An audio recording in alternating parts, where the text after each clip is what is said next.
Chegado aqui que seja replicado, cobre. Se tiver chegado lá, o teu lá, teria colocado, amigo. Não sabia. Bom, mas a produção hoje fez o retrospecto, para a gente ter como comparativo, de 2009 para cá, os jogos todos, fora e dentro. Os clássicos do São Paulo, do Corinthians, do Palmeiras. E do meu mesmo. 2009 para cá. Então vamos dar uma olhada aí. 10 anos. Vamos ver primeiro o Corinthians nesses de 2009 para cá. Foram 108 clássicos, tá? Foram 45 vitórias, 34 empates e 29 derrotas. O Corinthians teve de 2009 para cá 52% de aproveitamento. Lembrando, gente, isso é jogos em casa e fora de casa, tá? Deu mais, hein? Tá? E são jogos oficiais. Então, Florida Cup, essas coisas não entram. Então, o Corinthians tem 52%. Vamos lá. Vamos mudar a tela. Agora, o Palmeiras.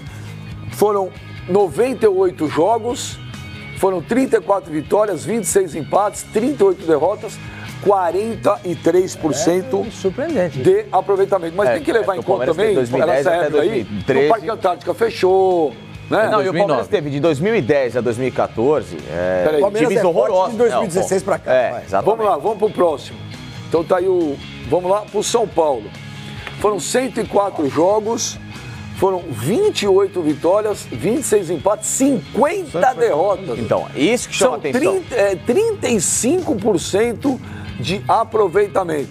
E agora vamos ver o Santos, como é que foi? De 2009 para cá, 113 jogos, 49 vitórias, 25 empates, 39 derrotas e 51% de aproveitamento. O Corinthians é o melhor de todos com 52. Tem 2% a mais que o Santos. Não, tem um só. Um só, 52, 52. Ah, era 52, não, 53? Então 1% é praticamente um empate técnico. Agora, chama a atenção, o São Paulo tem nesses anos todos 50 derrotas. Sabe que chama mais atenção? O São Paulo 35% o que chama atenção é o São Paulo estar atrás do Palmeiras.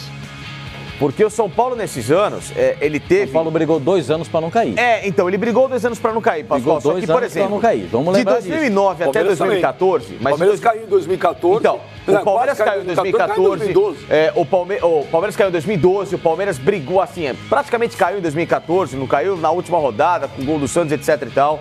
O Palmeiras teve uma crise danada, não teve investimento, teve problemas estruturais, não teve um estádio. Enfim, o Palmeiras foi quem teve a pior crise dos grandes, né? E mesmo assim, tem um retrospecto melhor que o do São Paulo, que não teve tão times ruins assim. Mesmo os times assim? Então, Flavinho, mas assim, rapidinho. Os times do São Paulo, de 2009 até 2014, que foi essa crise do Palmeiras, que é a virada em 2015, eram muito melhores. Eu acho que eram tão muito melhores. Eram muito melhores. O São Paulo, no papel, em relação ao Palmeiras, nessa época, tá? De 2009 a 2014, era muito mais time. Lembre que de 2009... Então é inexplicável isso.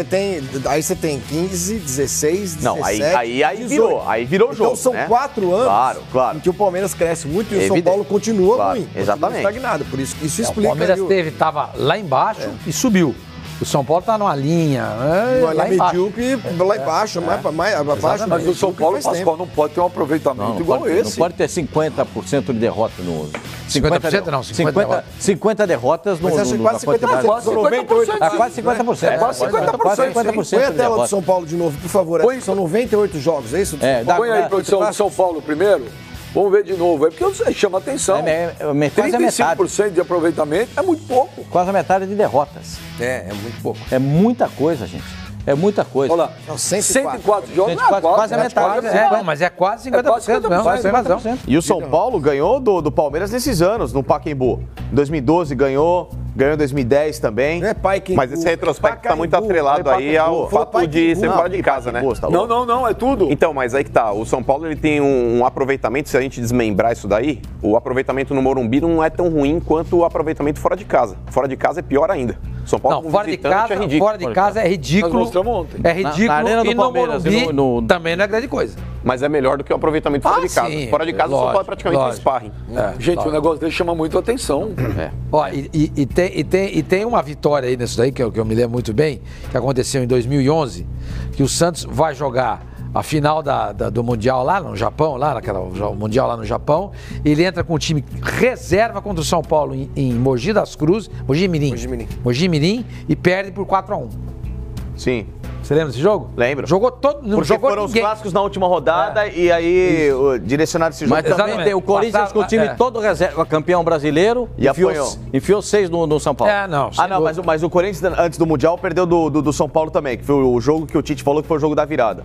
Que ele perdeu. O Corinthians jogou com o time C, era a última partida do Campeonato Brasileiro. Sim, não, mas jogou já. Não, a gente tá contando isso. Mas de algumas vitórias do São Paulo, dentre essas 28 aí, 26. Elas acontecem assim.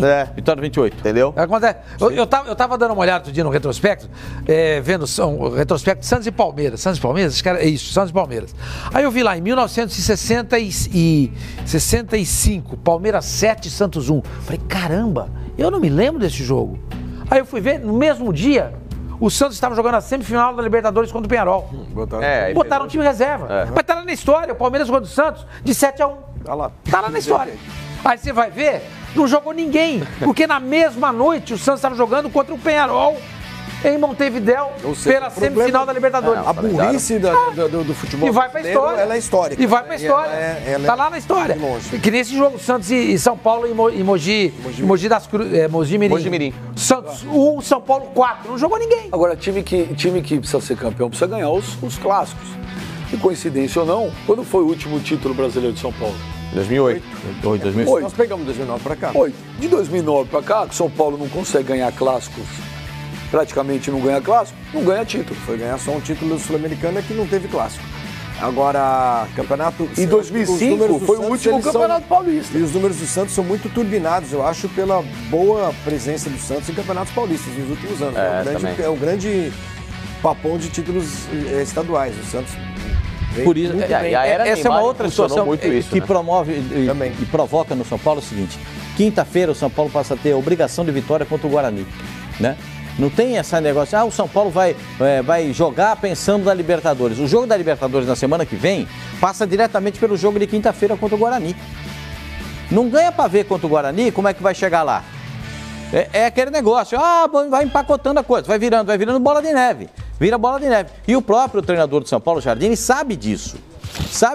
Se tem hora para colocar o Hernandes para jogar, o Carlinhos Neves está lá, o Carlinhos Neves vou falar para você, o Carlinhos é um monstro de preparador físico e sabe tudo disso aí. Então, se ele achar que tem condição de jogar, se ele analisar os números, os dados do Hernandes, bota para jogar, gente. Ele jogou lá na Florida Cup 2 partidas, dois tempos, um tempo contra cada equipe. Mas, Pascoal, se os caras não estão colocando para jogar é porque estão com uma certa cautela, porque o fisiologista deve estar vendo que o preparo físico dele ainda não está adequado. O Hernandes, ele estava jogando num mercado que é pouco competitivo, que é o futebol chinês, e nem jogando ele estava.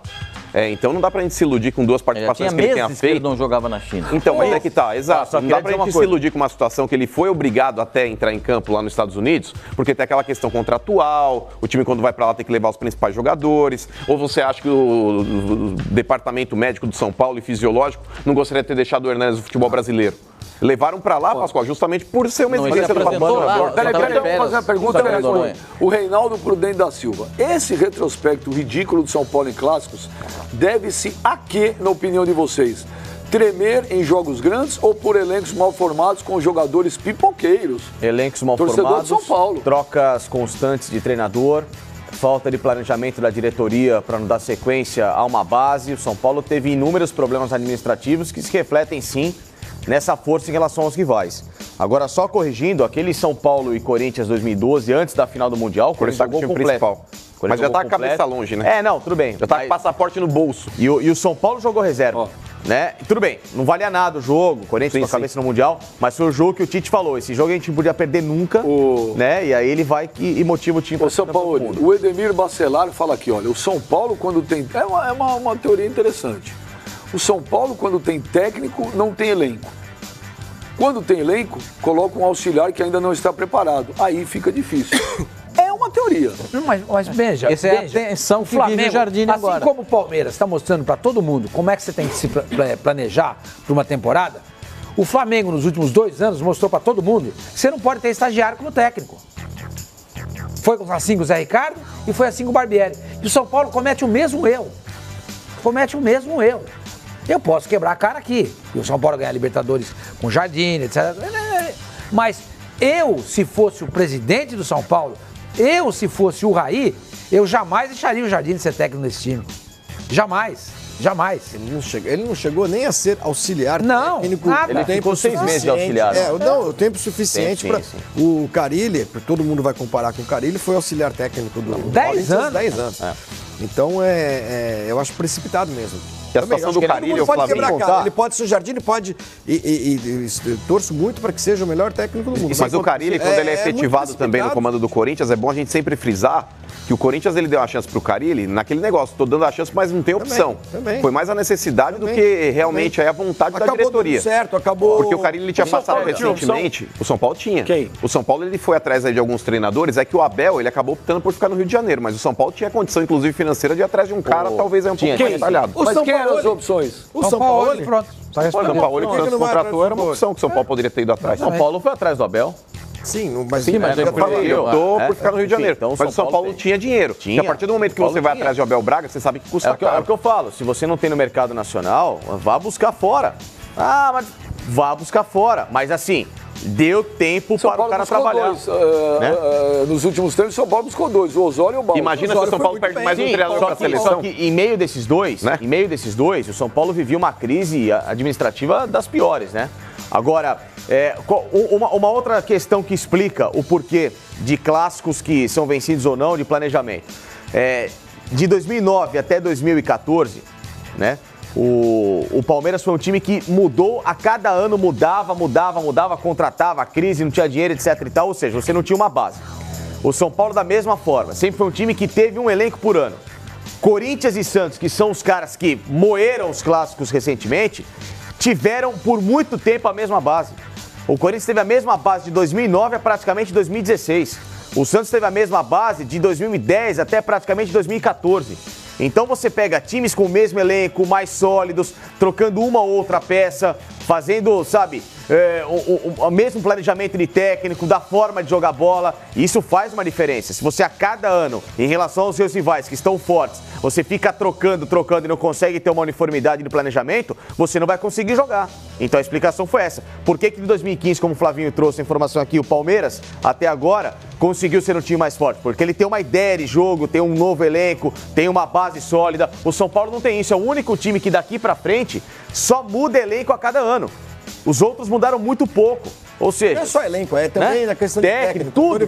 São Paulo muda. No Santos. Exato. E isso, acho que... 2 anos. Sedimentou um jeito de jogar. O jeito de jogar do Corinthians... O Muricy ficou quanto tempo no Santos? Um ano e meio? 2 anos, quase? Quase 2 anos. Então, também é muito tempo. Aí o estilo de jogar do Corinthians é o mesmo, há bastante tempo. Há muito tempo. O Palmeiras tem a coisa da grana, que ajuda bastante e tal. O São Paulo pega os técnicos todos que mas o Palmeiras não perde jogador. O Palmeiras mantém o elenco. Ele trocou técnico. Ele trocou técnico pra caramba, mas... Mantém a base. Mantém a base. Tá bom. Mas o São Paulo contratou técnicos muito diferentes entre si. Assim, era cada um de um jeito, pô. Era o Balsa, que era um retranqueiro. O Osório, que era um... O problema é que o São Paulo muda o elenco radicalmente por ano, no meio do campeonato. Só recebi uma informação agora de um amigo aqui, muito obrigado. Que diz que o Paris Saint-Germain quer ser mesmo... O Hernanes deve participar de um tempo do jogo contra o Guarani e um tempo do jogo contra o São Bento no final de semana. Ótimo. Entendeu? Para chegar contra o Tajeres, em condições de jogo. Mais ou menos legal. Exatamente isso que pensa a comissão técnica do São Paulo, de colocá-lo um tempo em cada jogo para ele poder ganhar condições de chegar... Ele sai jogando ou entra nele? Você não sabe. Vamos discutir isso aí. Mas eu imagino que ele fique no banco, o Guarani, entre no segundo tempo. E deve começar contra o São Bento. Os caras cansados. São Paulo e Guarani foi aquela final agora, teve uma histórica de Paulista 86. Que a brasileiro. Que meteram a bola no Guarani, aquele jogo lá. Aquele pênalti do João Paulo foi um escândalo. Wagner Basílio. Que bateu o último pênalti do São Paulo. Fizeram o Aragão? Pô, aquele pênalti, não te falar, hein? Agora, o Éder Júnior, que não é o Éder Reis, ele fala aqui. Ô, Pascoal, um técnico com 37 títulos na base do São Paulo, não seria uma nova alternativa dar uma chance? Outra, Cuca seria também uma boa alternativa? Mas o Cuca estava com a cirurgia. O Cuca só, por orientação médica, só depois do meio do ano. técnico do São Paulo. Também acho. A orientação é que ele fique... O São Paulo espera o Cuca se recuperar e dar uma volta. O Jardine tá aí como tampão. Você acha? Eu acho. E posso ser bem sincero, um feeling meu? Feelings, more than feelings. Entendi. Que se o São Paulo conseguir essa qualificação à fase de grupos, o Cuca já treina o São Paulo na fase de grupos. Não sei. Foi só uma pedinha na artéria. É engraçado isso, você fala assim, um feeling meu, vou botar, o São Paulo vai ter o Cuca na fase de grupo se passar pelo Tajeres. Não sei. Então você sabe ou não sabe? Aí fala do Mano, quando o Mano fala, eu vou falar um negócio que eu não concordo comigo mesmo. Então você não concorda com dele. Você não concordou com você. Aí ele tá jantando. Não é informação. Óbvio que você falou, é feeling. Não, é feeling. Apenas um sentimento meu. Dormindo à noite? Não. A sensação... Cala a boca, cara. Doente, cara. Entendeu? Agora você foi mal também. Não. Quando é ele fala as coisas, nem eu concordo comigo mesmo. Pascoal, não sei como dizer. É o feeling meu. Só um minuto. Acredito. Pipinho, você tem algum feeling? Eu pensei nisso à noite. O quê? Cala a boca. O que você pensou? Lençóis de cedo no Cuca. Lençóis o quê? Pensou o quê? Não, você que tem lençóis eu tive um feeling. Eu pensei no Cuca. Mas é assumindo já o São Paulo que fala. Aí passei óleo. Oi? Você é muito... Cala a boca, você que... Você que se enrola num lençol egípcio de 500 fios. Feeling. Entendeu? Você que compra maionese turca, essas coisas. Assiste um filme do Stallone, sei lá. Sabonete da Não, ele vê o filme do Creed. O São Paulo ele pode ter tropeçado, Pascoal, já no próprio objetivo dele, porque o São Paulo ele tinha a faca e o queijo na mão para entrar o ano passado já pelo Campeonato Brasileiro na fase de grupos.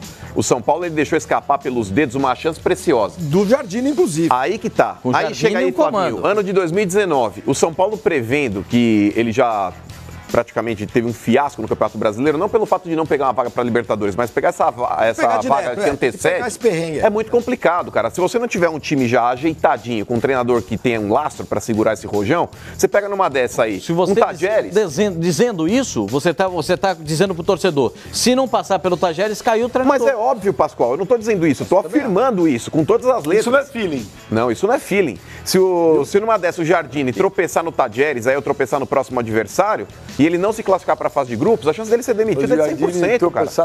Ele não vai aguentar pressão, a torcida vai começar a pressionar, os conselheiros vão começar a pressionar. Então a diretoria do São Paulo tem culpa nisso também. Claro, tem culpa. Porque eles deveriam ter contratado um treinador para segurar esse rojão, cara. Arriscada, muito arriscado, muito. Coisa mais eu acho que time grande não pode, eu volto a dizer, esses caras não podem ganhar experiência em time grande.